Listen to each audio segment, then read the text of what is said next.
What's going on, TikTok? Hope everybody's having a good year so far. I haven't been printing much lately.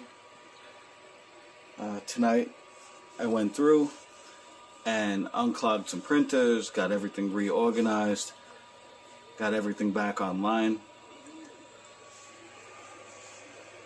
Hooked up my Beagle camera, got for Christmas.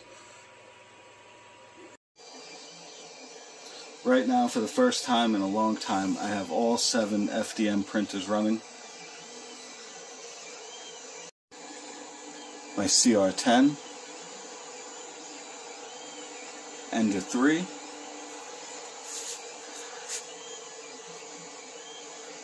two CR10 minis, Cobra Max, CR10 version 2, Polaroid PlaySmart, and I even got the drivers into my Epson printer. So far so good. All 7 printers are running well. All the beds are leveled. Nobody's failed yet. So I'm going to go to bed.